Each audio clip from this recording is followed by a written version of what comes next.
ચોમાસાની સિઝન અને વાવણીનો સમય એકદમ નજીક છે ત્યારે વીરપુર પંથકના ખેડૂતો મોટી ગંભીર મુશ્કેલીમાં મુકાયા છે। તો ખેડૂતો માટે અત્યારે ખેતર તૈયાર કરવાનો બરોબરનો સમય આવ્યો છે, પરંતુ પેટ્રોલ અને ડીઝલની ભારે અછતના કારણે ખેડૂતોના ટ્રેક્ટરો ખેતરમાં અધવચ્ચે થંભી ગયા છે। તો એક તરફ સરકાર આધુનિક ખેતીની વાતો કરે છે, તો બીજી તરફ યંત્ર ચલાવવા માટેનું ઈંધણ જ ન મળતા ખેડૂતો રોષ અને ચિંતા વ્યક્ત કરી રહ્યા છે। આવો જોઈએ વિશેષ અહેવાલ। નમસ્કાર દર્શક મિત્રો, બેસ 9 ટીવી ન્યૂઝમાં આપની સાથે હું છું નેહા પટેલ। યાત્રાધામ વીરપુર ગામ અને આજુબાજુના ગ્રામ્ય પંથકમાં ખેડૂતો હાલ ભારે મુશ્કેલીમાં મુકાયા છે।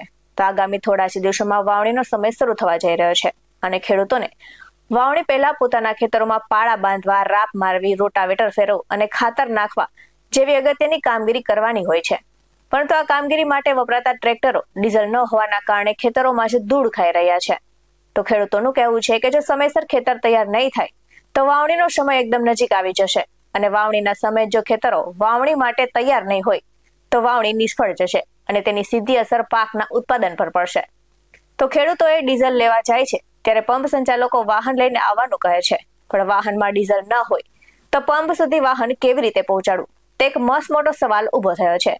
તો ખેડૂતો માંગ કરી રહ્યા છે કે સરકાર ખેતી માટે તાત્કાલિક ધોરણે ડીઝલની વ્યવસ્થા કરે અને આ સાથે જ જેથી તેનો કિંમતી સમય ન વેડફાય અને ખેડૂત સમયસર ખેતી કરી પાકનું વાવેતર પણ કરી શકે।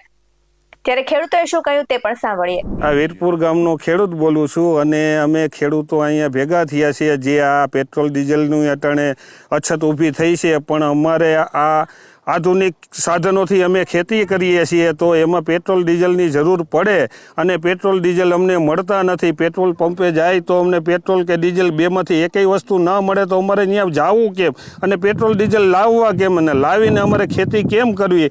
તો આ વિશે અમને આ વિષયનું મૂંઝવણ પડે છે અને અમારે સરકારને એવું નમ્ર વિનંતી કે આની વિશે સરકાર ધ્યાન આપે અને ખેડૂતને બનતા સુધી જેમ મદદ પૂરી થાય એટલી મદદ કરે પેટ્રોલ ડીઝલની। રમેશભાઈ ક્યાડા વીરપુરના ખેડૂત બોલું છું। હવે અમે બધા અહીં ખેડૂત લોકો ભેરા થયા છે। અત્યારે વાવણીનો સમય નજીક આવવાથી અમારે ખેતી તૈયાર કરવાની છે, રા પાકવાની હોય છે, સા નાખવાના હોય છે, રોટાવેટર નાખવાના હોય છે અને ખાતર વાવવાનું હોય છે ઉનાળું। જો અટાણે ડીઝલ મળતું નથી, ડીઝલની ખેંચ બહુ ઊભી થઈ ગઈ છે અને વાવણી થઈ જાય તો અમારે ખેતી તૈયાર કર્યા વગર વાવણી કઈ રીતે વાવવી એ મોટો પ્રશ્ન છે। ડીઝલ લેવા અમે કેન લઈને જાય છે પેટ્રોલ પંપે તો કે તમે વાહન લઈને આવો, પણ ડીઝલ વગર અમારે વાહન પેટ્રોલ પંપે લઈ કઈ રીતે જવા?